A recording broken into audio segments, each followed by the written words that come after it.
Good morning, Patrick here from Complete Health. Now, I want to ask the question, what do you see more of in our NHS? See how it goes or proper planning? See how it goes or proper planning. Now, let me just explain what I mean.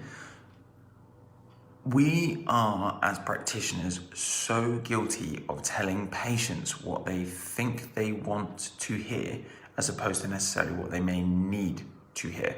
It's one of the most common things I see with associates. It's one of the most common things I see with practices. It's one of the most common things I see on our NHS. And the reason why I know it's happening on such a regular basis is the number of patients I have coming into my office who will come in and say something along the lines of, I went to go see my GP, I told them I had this problem, they gave me this X, Y, Z, let's see how it goes.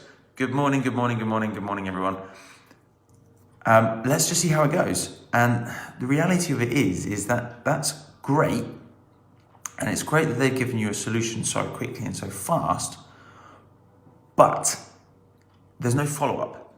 Now, one of two things are going to happen. The person's going to get better, or the person's not going to get better. Now, if the person doesn't get better, they're going to be equally really hacked off because the problem hasn't been solved. The thing that they've given them hasn't actually solved the problem. And two, if they do get better, how do you know that the problem that was there initially that caused the pain or injury or whatever that was going on? Good morning, everyone. How do you know that the pain or the problem that was there in the first place has actually been fully resolved? Because there's never been any proper measure or function to see whether that person has gone through the process and whether they're really injury resistant again. So this is the reason why in our practice, you'll see that we go the extra mile to extensively plan and test people. Good morning. We go through the plan to excessively measure and remeasure so that we can see whether the problem is there, or whether it's going to cause a new problem in the future. And most people will obviously get to see the actual physical changes that chiropractic can make on their body as far as their alignment is concerned, as far as their strength is concerned, as far as their range of motion is concerned.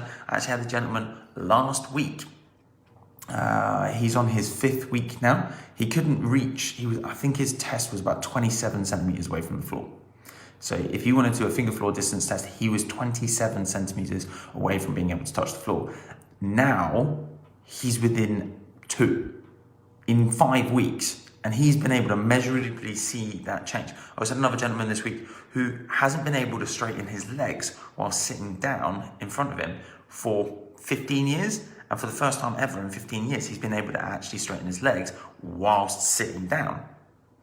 Again, these are all measurable things. But if his pain had gone away, had his problem been really resolved? And it was interesting, because I had a case last week where a lad went to go and see his GP when he was 22. The GP said, we'll send you for physio. He obviously took the physio referral. Physio referral never came through. He followed it up. Same process happened again. Physio referral never came through. So he gave up.